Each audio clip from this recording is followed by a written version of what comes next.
So, in the last few lectures we saw how to estimate the damping matrix for different methods, and we have seen one important assumption that the damping matrix accuracy can become conditionally stable if you choose an appropriate time average method for solving the equation of motion. So, the equation of motion which I write here looks like this for a given system. So, hypothetically speaking, I want to find x of t, which is nothing but the integration of this equation of motion, okay, because it is a double derivative here, second order differential equation. So, I ought to integrate this equation. So, I have to follow what is called direct integration technique, scheme, method, technique, whatever you call it. Where is the term direct coming into play here? What we do here is the term direct refers to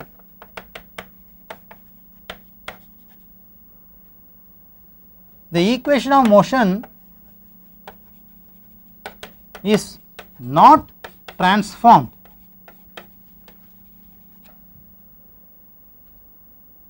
to any form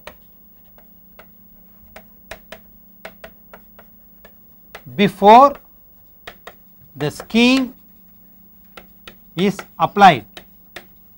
So, before you apply the scheme, do not transform this equation of motion, directly keep it as it is. So, the term direct refers to that. So, I am keeping this equation of motion as it is, trying to solve this. Okay.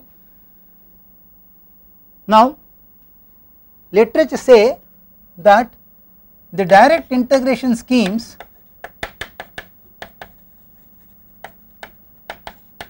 generally are successful when the time step is less than delta t critical. So, you pick up a time step. Now, first let us understand what is the time step. So, I have got a problem, I have got a structure whose period, I got a structure whose period varies from, let us say 3 seconds to 120 seconds, for example a TLP. So, this is my period of the structure. Within this period obviously I have got wave loading acting on the structure varies from, let us say 6 seconds to 15 seconds. I have got a wind loading acting, it is a low frequency high period acting in some other range. So, I am looking the whole encompass of the problem from a specific range of period. Okay. Do we have to run the analysis for the entire period? Okay, because it is then going to be relatively expensive computationally. Okay. So, I must select a time step, it means that I must divide my period of interest in small segments and I call each segment as my time step. Okay. So, that is what I call as delta t, and this delta t should be less than or equal to delta t of critical, where delta t of critical is given by Tn by pi, where Tn is the fundamental period or the lowest period of the structure. So, pick up the lowest period of the structure, divide by pi, that is a delta Tr. If your time step is lower than this, literature say that your direct integration scheme will give you successful, stable, converging results. This has been proven. Okay. So, I must judicially select my delta t so that it is in this range. So, even to select a time integration scheme to find delta t, I must know Tn of the structure. Okay. So, where I know already, because we have got different mechanisms and methods by which can always find the natural time periods or natural frequencies and the corresponding mode shapes for the given geometric form of the structure, we already studied them in detail. Okay. So, I know out of which I can find the fundamental period, pick up that period and This is only a thumb rule actually, because this has been proven by many schemes saying that the reference for this could be, I have already given you in the last lecture, look for Bathe and Wilson.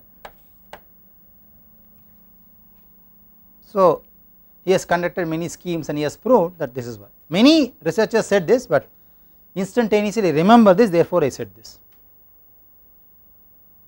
But there are two assumptions here in any direct integration scheme.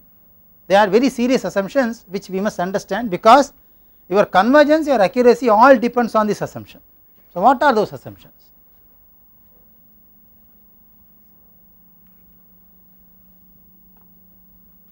I will remove this.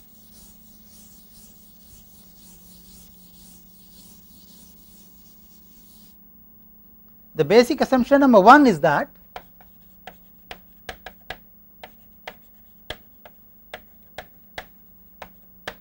you can even say limitation, okay, is that the equation of motion is not tested at any arbitrary time t. See, in a given space I do not check up the equation of motion validity at any time t in the given range, then where will I do? But examine only at discrete points of delta t to delta t and so on. I check the validity only at these discrete points, because that is a serious assumption. Okay. The second assumption is that the variations of displacement, velocity and acceleration within each time interval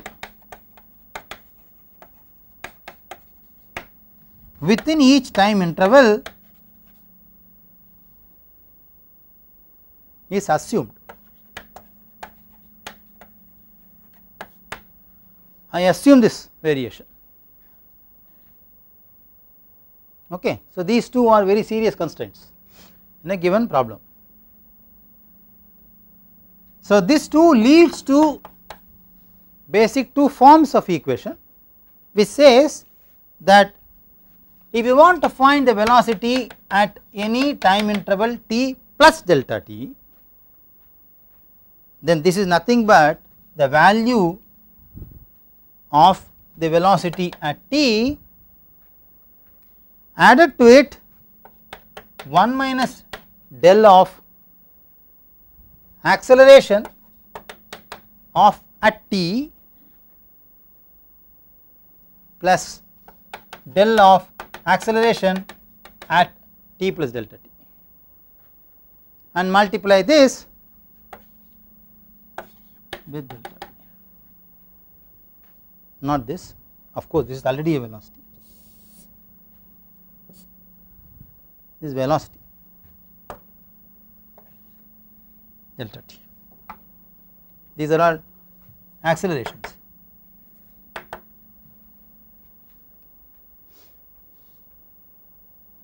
And if you want to find the displacement at t plus delta t, then you use the displacement at t and of course the velocity at t and half minus alpha of acceleration at t plus alpha acceleration at t plus delta t, t plus delta t acceleration, of course multiply this by delta t square, because these are all acceleration terms, I want displacement. Let me check up this equation again. t plus delta t is ut 1 minus del u double dot plus del u double dot delta t ut u dot t plus delta t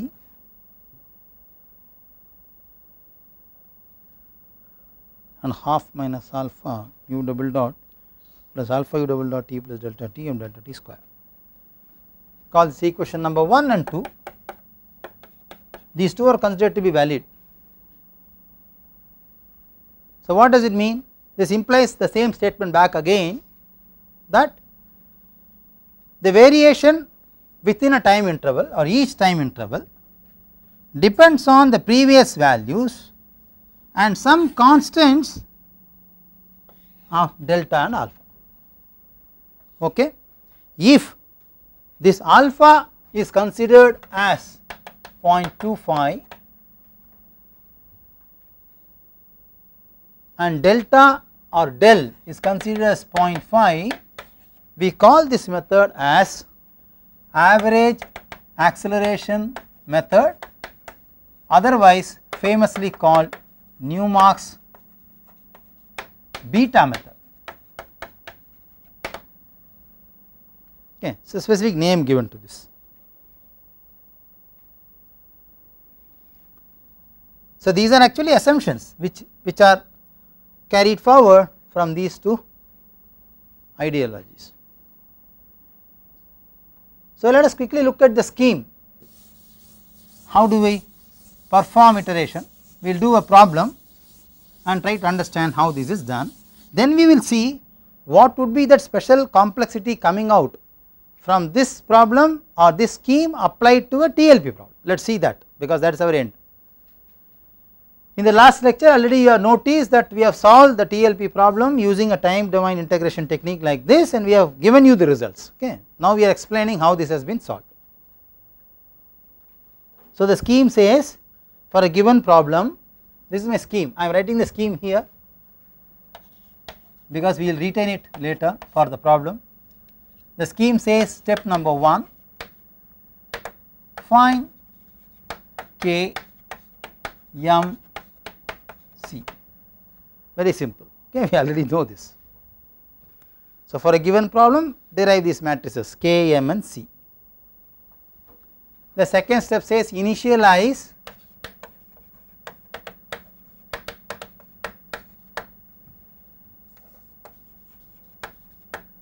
u, u dot and u double dot.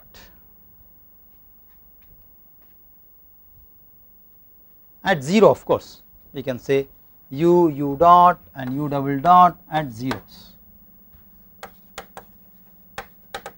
Step number 3,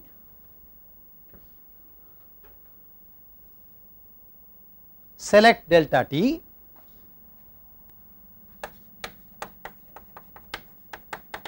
del and alpha. Of course, these are all variables, you see here. A specific name given to this for using a specific value is available in the literature. You can select any other value. Then what is the range? Del should be more than or equal to 0.5 and alpha should be more than or equal to 0.25 of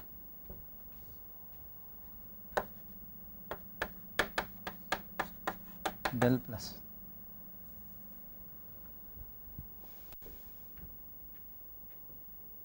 .5 the whole square.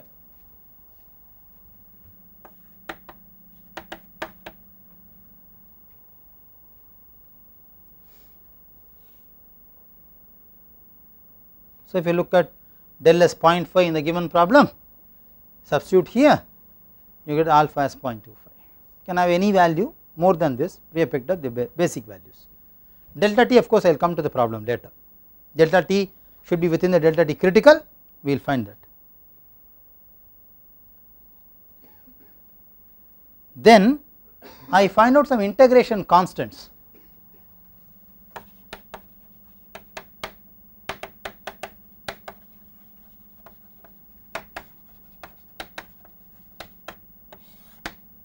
Which are varying from A0, A1, A2, A3, A4, A5, A6 and A7.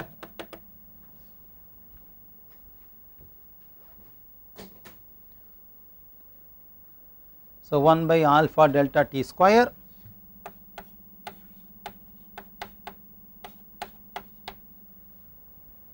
these are all constants you have got to work out for a given problem. Del by alpha delta t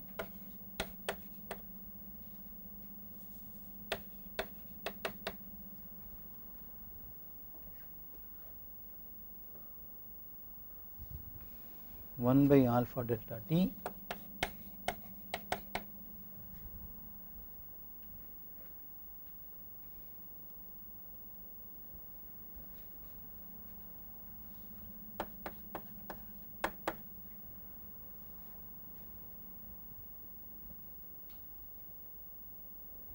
del by alpha minus 1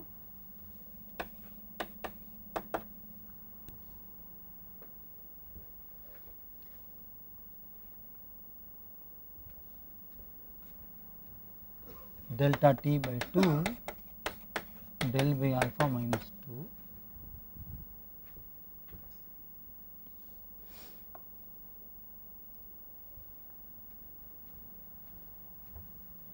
delta t 1 minus del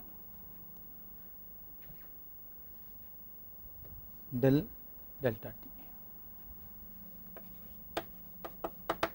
So, these are all integration constants. Let me check up these values once again whether I written it correctly.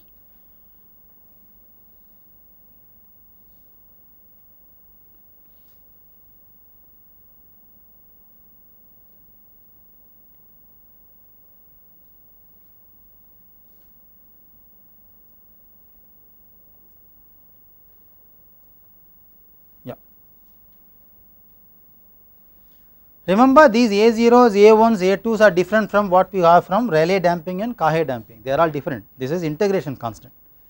The nomenclature may be same, but they are all different meaning and they are different meaning. They depend only on your constants of alpha, delta t and del for a given problem, okay. They do not depend on anything else, whereas A0, A1 are all different functions in damping estimates. Step number 5.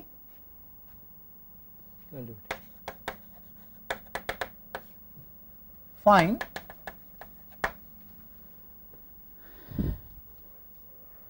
K hat which is called effective stiffness matrix.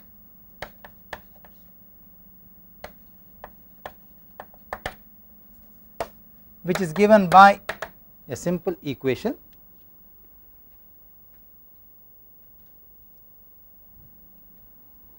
K plus A0 m plus A1 c. These expressions all will look similar to what we have in Rayleigh etc. Do not get confused, these are all different constants. After you do this,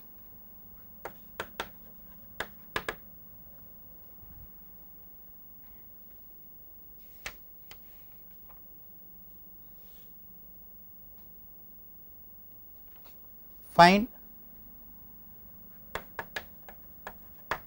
K hat inverse.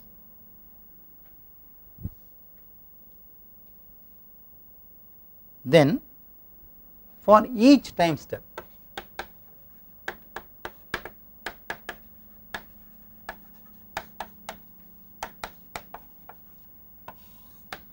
these are all till now they are all constants, okay, they are all constant for the given problem, whereas now onwards for each time step we have got to compute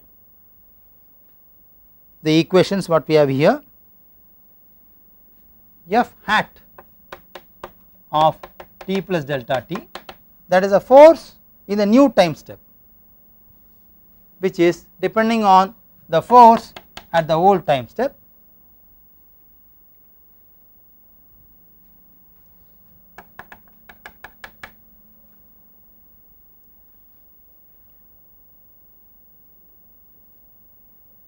m of A0, A2, A3, ut, u dot t, u double dot t.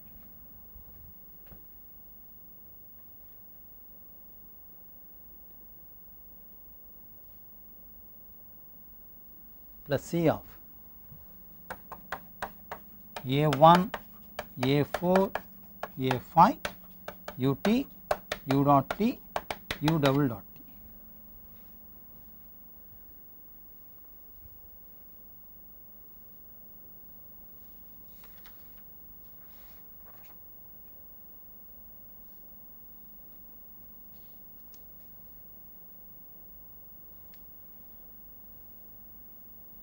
Then find u plus u of t plus delta t, the new displacement, which is k hat inverse of f hat t plus delta t, which you know from the previous step. So, you have found the displacement, then you found the acceleration,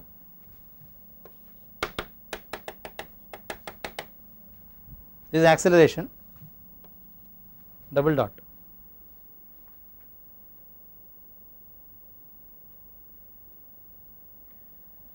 A0 of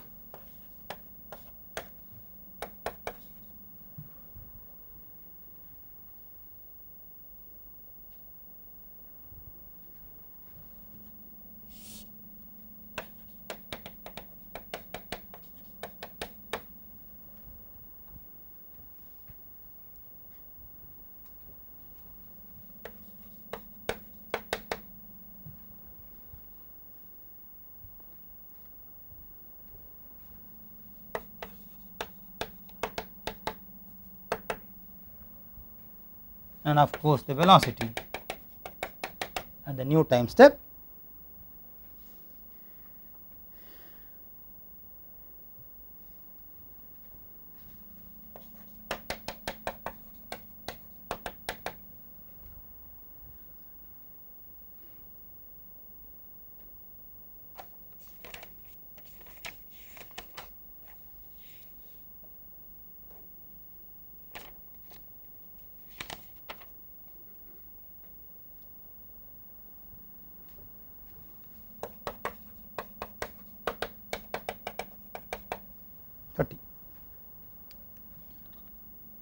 So, these are all important for every time step.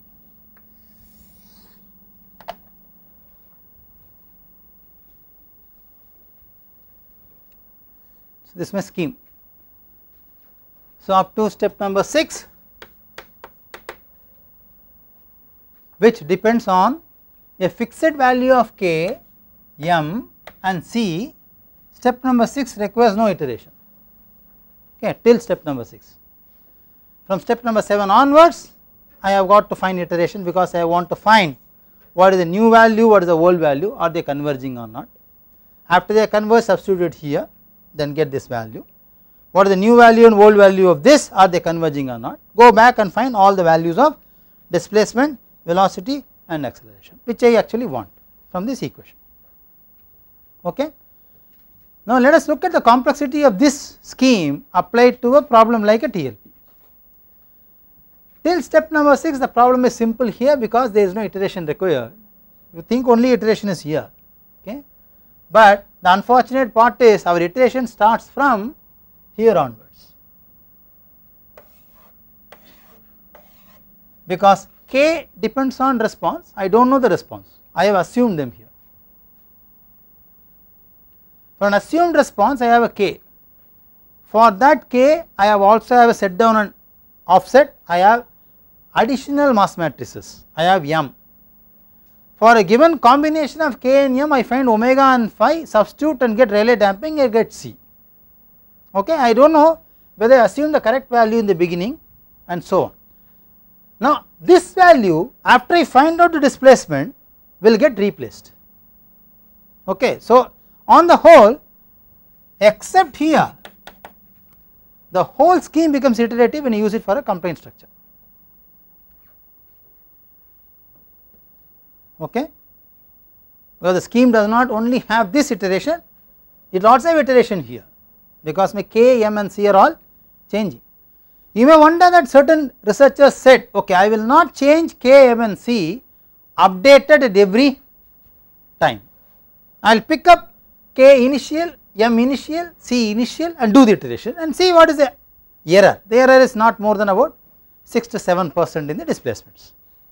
People have seen this numerically, they have shown there is no error much. Even then there is a complexity, I will show you that what is the complexity after I proceed with the problem.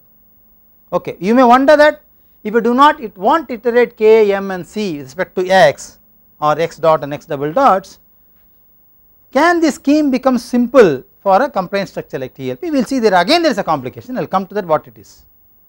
So, we will pick up a problem quickly and try to solve this. Any doubt here? Are we through with all the constants and coefficients required for doing this iteration scheme? This is one of the schemes, there are many schemes available, I am discussing only one for sample. You are supposed to know this kind of schemes for problems applied on FEM etc. and different courses, that for completion sake I am just discussing this scheme here in this lecture, because I have used this scheme for my analytical investigation which I showed the results in the last lecture. Therefore, it is mandatory for me to understand and explain you that how the scheme is in operating. Okay, that is why the reason we are discussing this. We will pick up a very simple example of 2 by 2 because I want to invert it. Okay, it is difficult to do by 6 by 6, I am picking a very simple example so that we can quickly invert 2 by 2 and see how you are able to do faster as I am doing. Okay. So, I have m as 2001,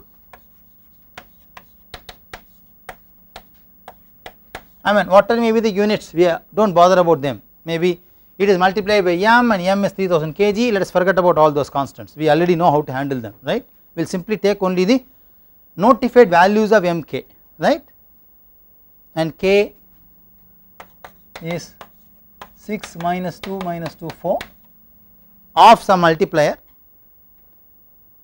and f of t is 0 and 10 applied to the system, some load, point load is applied.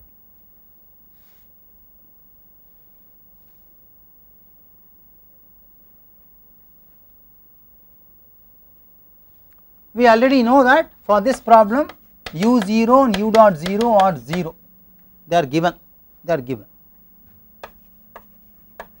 Initial displacement velocities are not there in this problem, it is initially at rest, but u double dot 0 will not be 0, okay.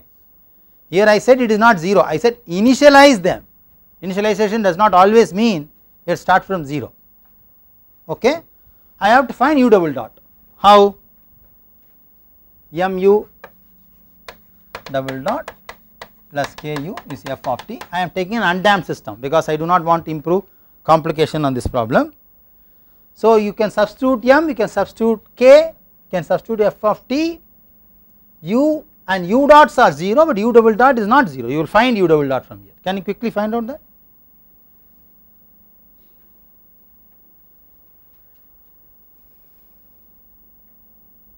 You are going to invert a very small matrix of 2 by 2 quickly.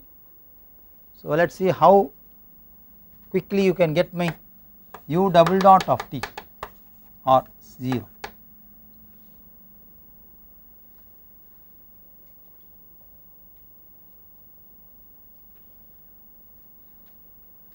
We have only 15 minutes left over, we have to do very fast. So, this comes to be 0 and 10, you can check that. It means this vector is u1 double dot and u2 double dot at 0, okay.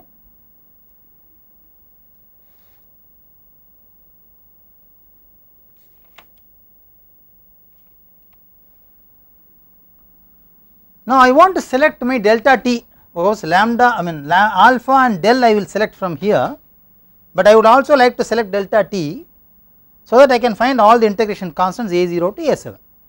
So, delta t should be lying within the delta t critical for a numerical stability of this problem, okay.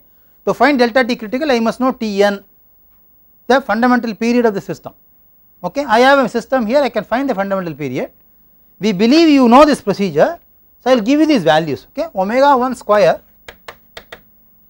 is given as 5, sorry, omega 1 square is 2 and omega 2 square is 5 for this problem, you can verify this, and phi 1 is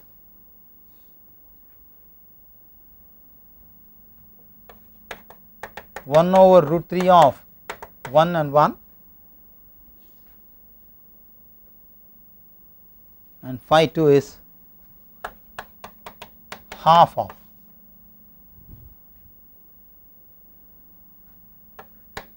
0.5 root 2 by 3 minus root 2 by 3. No, there is no half here, half is inside, sorry. So, these values are, let us say, I will write it here computed, I believe you know how to do it, okay. You must know this. So, let us quickly find out T1 and T2. You know omegas, can we find T1 and T2 quickly?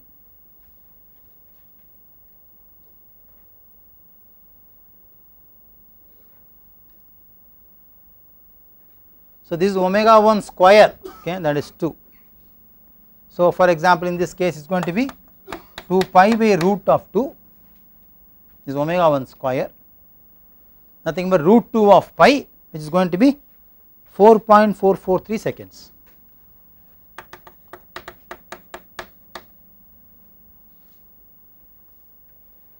The other one is 2 pi by root 5, which comes to 2.81 seconds. Is that okay?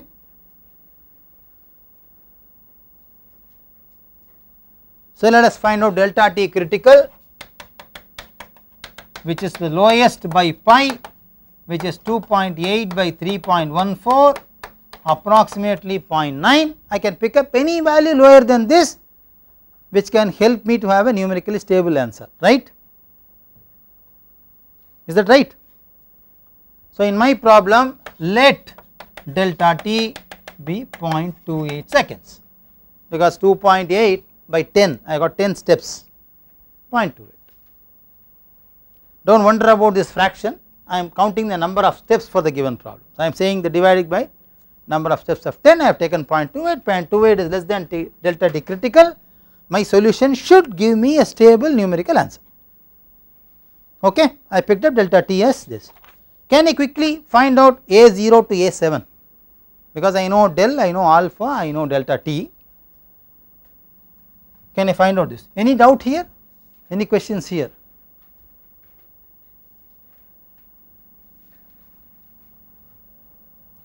I am rubbing this, okay. So, I will use this space, because I have to retain, okay, I can rub this also, I can rub this onwards, I can retain mk, remaining I can remove. Any questions? A0 and A1, A2, A3, they are very simple substitution, you should be able to do them quickly. So, I am using alpha as 0.25, del as 0.5 and delta T as 0.28 for my scheme, seconds of course, for my scheme. So, I am getting the values of A0, I am now writing here, you should be able to find out the values of the constants A0 through A7 for the given using equations as shown there, okay. For example, we write one typical value, A2 is 14.286, for example, A2 is 14.286, I think you should check whether it is right. Is that okay? So, if it is okay, then believe that everything is all right. Let us quickly find k hat, that is my next step, k hat. I know K matrix, I know M matrix, I do not have C here in my problem. So, I have A0, can you find K hat? K matrix 6 minus 2 minus 2 4 plus A0 of A0 was equal to 51.02 of M, which is 2001. I get K as again 2 by 2 matrix, which is coming to be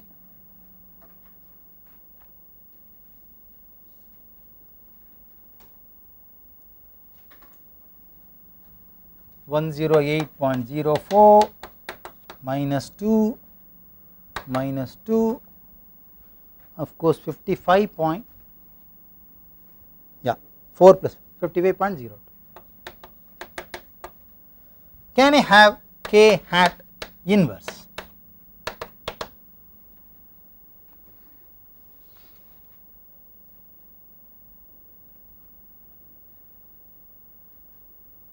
K hat inverse.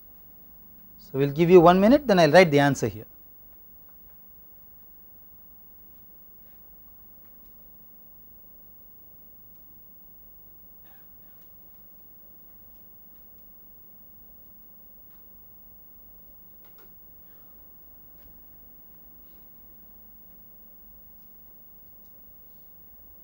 Okay, 0.0093, 0.000364,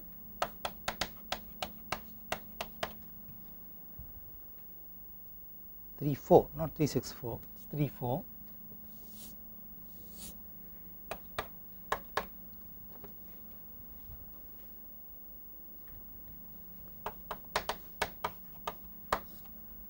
This is what I am getting as k hat inverse. Okay. Let us perform quickly k hat inverse and k and see am I getting identity matrix. Please check this quickly. I have checked it, you can see it is becoming 1, right. Just to verify the inverse is correct or wrong.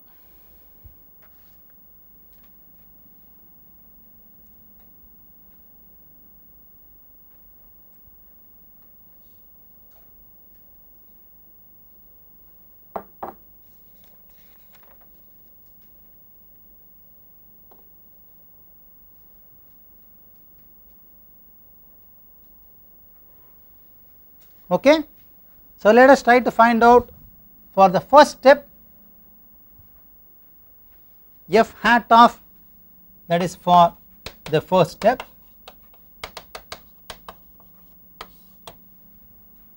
f hat of t plus delta t.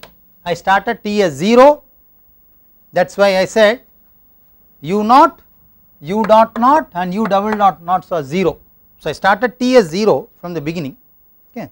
So, essentially this value is at 0.28 seconds, that is in my scheme I know this value, that is f hat or nu or volt at t is equal to 0, I know this value is 0 comma 10 in the vector. I am trying to find out a new value here which is 0.28 away from this in the progressive direction, okay, which is given from the scheme here, which should be as same as 0 and 10, that is f t delta t.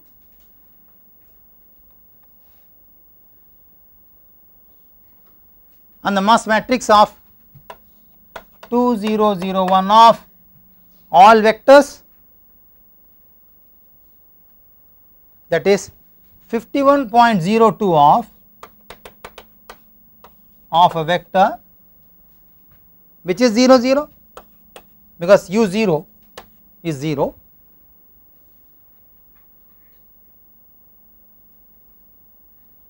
plus 14.286 of again 0 0, because u dot 0 is also 0,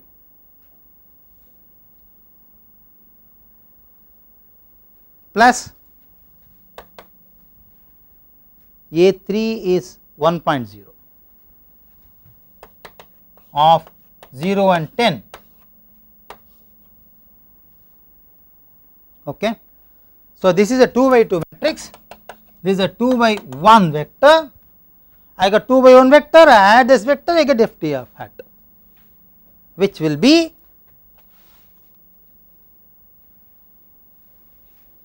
0.20, is that okay? That is f at 0.28 is 0.20, is that okay? Yes or no?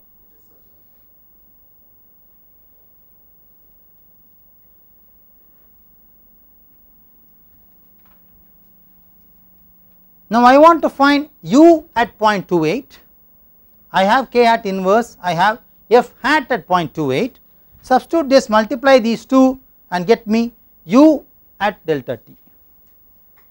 I am writing only the answers, I am not doing the mathematical multiplication here. You are supposed to do it quickly and give me the values. You have to multiply this matrix k hat inverse, which you already have here, with your new value just now computed, you get a new vector which I want. I will remove this off.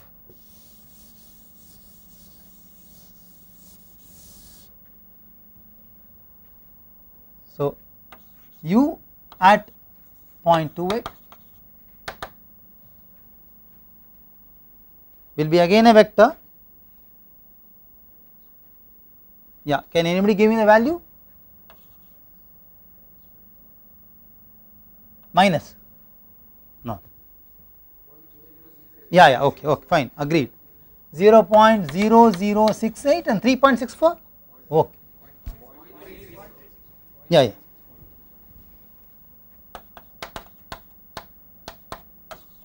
Can you give me u double dot of 0.28?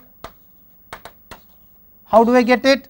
U double dot is here, I know a naught, I know u at 0.28, just now I had, u at 0 is already 0, and a2 I already know, u dot at 0 already know it is 0 in my case, a3 I know, u double dot of 0 is 0 comma 10 vector. So substitute this, get me u double dot of 0.28. You have to understand the scheme. As long as you understand the scheme, I am happy. Numbers can always go this way and that way. So you have the privilege of putting the numbers this way and that way, I have the privilege of giving you the numbers in the examination this way that way. Okay. So this comes to 0.347 and 8.571.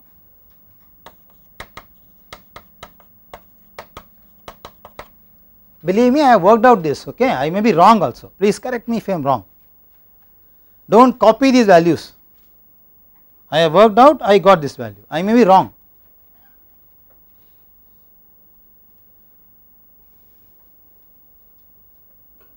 Is this right or wrong?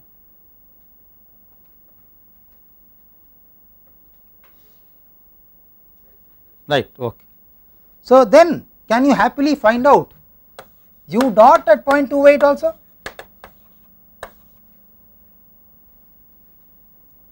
So look at this equation here, please, 1 minute, look at this equation here, u dot of 0.28 depends on u dot at 0, I already know this value, in my problem it is 0 0, a6 I already know the constant, okay, u dot of 0 0 comma 10, a7 I know, u double dot of 0.28 I already have just now here, okay. Now the error in this scheme is cumulative, whatever error you commit you keep on adding, that is very dangerous in this problem, okay.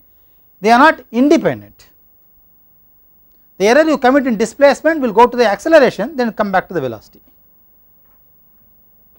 okay. So can I have this value? This is 0.0486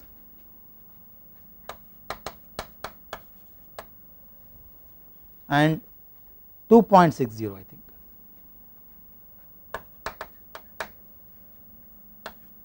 I have just done for one step, okay, right.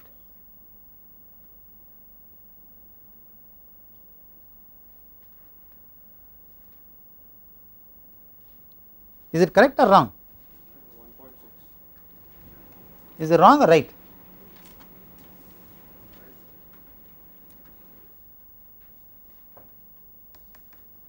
Right or wrong?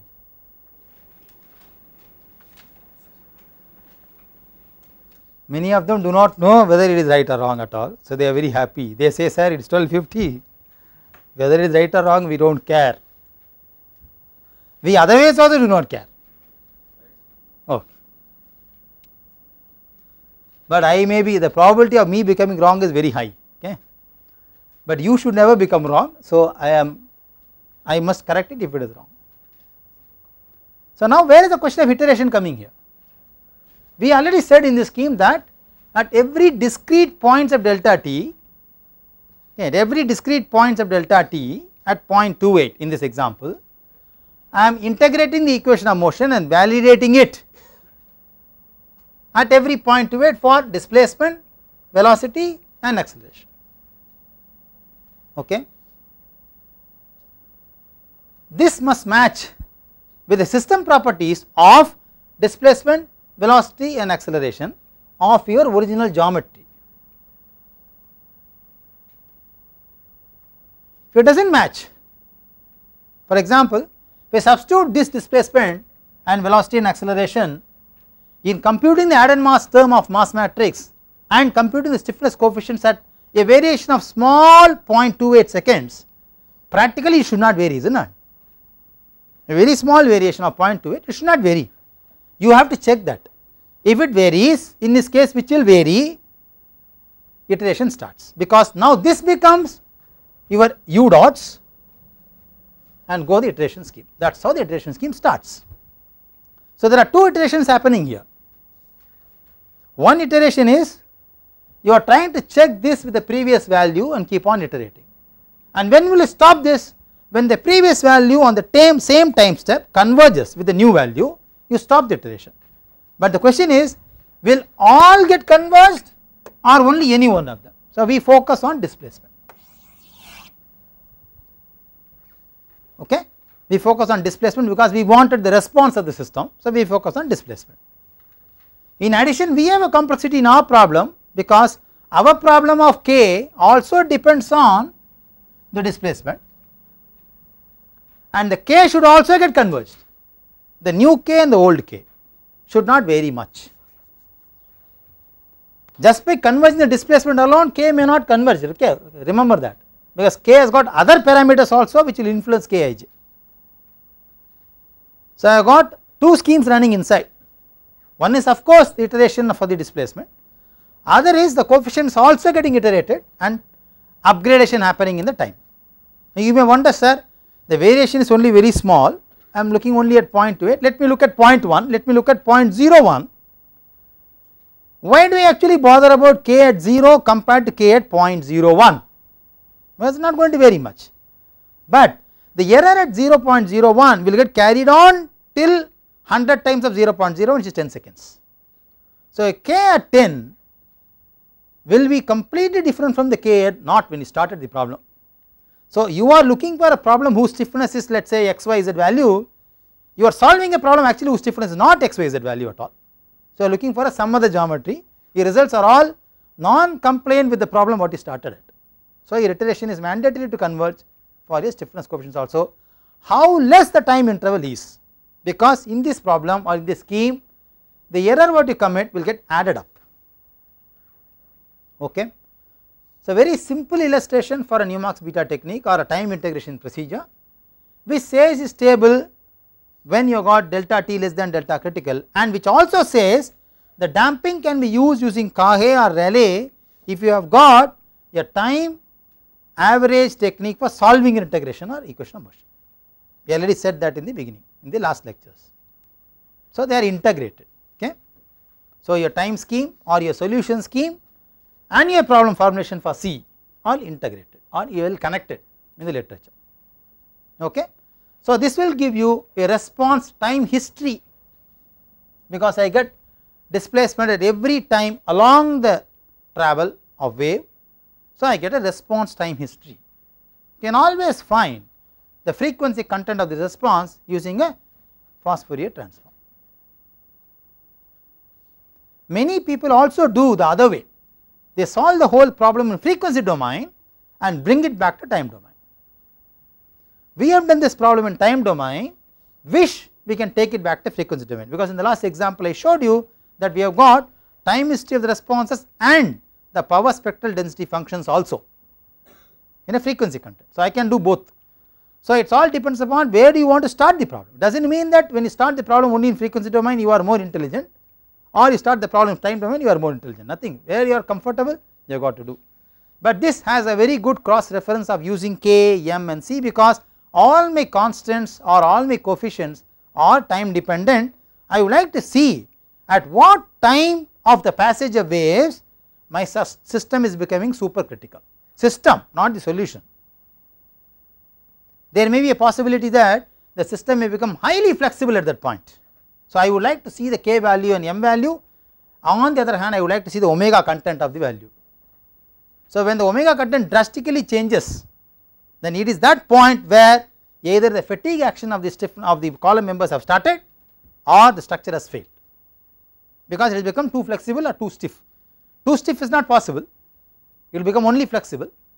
So, system becomes flexible, omega will drastically change. Okay. So, I would like to monitor this also. So, in my program I can also write, when my k is changing drastically, when my omega is changing drastically with the difference of let us say 10%, 15%, 20%, I can give this imposition in my program, can always stop the iteration there and debug and find out where actually is the point of degradation of stiffness. So, where my plastic deformation will start. So, I can always use this coding for my design of structures in a plastic limit or plastic theory. So, time domain analysis has got other parallel advantage in design phenomena also, whereas frequency content will not give you this. Okay. I am not discouraging or encouraging any one scheme, both of them. See, you have learnt A this way, Romans learnt A this way, this is what A, Romans write A like this, okay. I wrote A, I write A like this, all are A, okay. As long as you believe and you understand, yes sir, you have written A, I am happy. So, I am using time domain for solving my problem, can use frequency domain. I have showed you a problem where people have used iterative frequency domain also. So, there are many methods by which you can approach the problem, but the whole summary of this exercise is you must be able to solve the problem, which most of us start with an enthusiasm, but we stop in between, because only 0.28 I have done. I got to go 10 times of 0.28 to do the scheme to find out the whole time history. Okay. Anyway, that is not required for this problem. I wish that you must attempt to do this problem by writing a coding on a TLP whose stiffness, mass and C are known to you, or on any gravity based structure where you can find out the mass, stiffness and damping matrices. Solve one case of this order and see how complex it is, just to know the quantum of numerical work involved in the problem. It is not simple, okay. And these insights you will never get when you attempt to solve this problem using a classical numerical method available in the software, because none of the software will be able to help you to debug k, m and c at any instant of time during the solution process. It will never give you, okay. Whereas you do an analytical study like this, where you write your coding, can always interface and pick up k, n, m and c and omega, so that you will know where the stiffness degradation actually started in the passage of waves or passage of time, you will know that. So, if that is the case, for every 10 seconds, every third second iteration starts and degraded, you can find out the number of cycles of this happening for an 100 period return wave, 100 year return wave, you know the fatigue strength, you can find the SN curve and design the member for that strength. Okay. So, the extension of this study is much large in wide spectrums in design of structures. Ultimately, that is what we are interested in. My system should survive for a given loading, that is nothing but design. What we are doing is an analysis. I find out the response, I will not going to bake a cake with this response, I want to see with this response my system is surviving or not, okay. And above all, is the system giving me a comfortable outlay on my top side. If the displacement jumps in surge degree by 3 meters plus minus, let us say 6 meters, no human being can work on the system, okay, that is an imposition. Therefore, then I plan for response control of structures using tuner mass damper, secondary mass system. All these I would like to know the response history, not the maximum minimum value, not the bandwidth etc. Bandwidths are required if you want to know in a frequency band what is that band where the energy is concentrated. You will know at this band the structure will fail, whereas in this case I will know exactly at what time of passage of the wave the structure will start failing. That is very important for me, okay. So, it is how you look at it. So, it does not mean that both methods are wrong, I mean both methods are right, they have superiorities and inferiorities over one over them. We will anyway discuss frequency domain methods also in the third module, we will pick up a problem and solve, okay. So, this is where we end our discussion on Newmark's beta method or time integration method, which is already known as an inbuilt phenomena in the last lecture. Any questions? Any questions? Okay, so you should be able to solve a given problem. I mean, for a given geometry of any funny shape, size, etc., you should be able to derive the stiffness matrix, mass matrix, damping matrix using Rayleigh or Kage or superposition, modal superposition, and form the whole problem, integrate it in direct scheme, get the solution, plot the time history, you will have to give me the value. So this is what the whole objective is of total dynamic analysis of any problem of any new geometry. Now the question comes in the next class is, if you have got a very funny fancy geometry, how do we actually handle this problem in the formulation stage itself, which we will discuss in the next class. That is about, for example, I have a tricerata problem where we have tried a new innovative model which can suit ultra deep waters. So how do you start the problem, how do you mathematically model it, how do you examine this dynamically, and then how do you find the responses for wind, wave, current, tides, etc. So we will just show you the series of results which are otherwise not available in open domain literature for any reference. So only research papers where you have got to contribute and try to purchase the paper, you can read this particular article. Of course in IIT library we have this, you can read this. So we will talk about new geometry. So this will give a good intuition to you that yes, I am confident to apply my basics on the new problem, can solve the problem. Okay, that is where we stop, that is where you will be starting. Once we do this in the second module, then in the third module we will go only to advanced methods, speak only fantasies, admire them and forget them. So we stop here.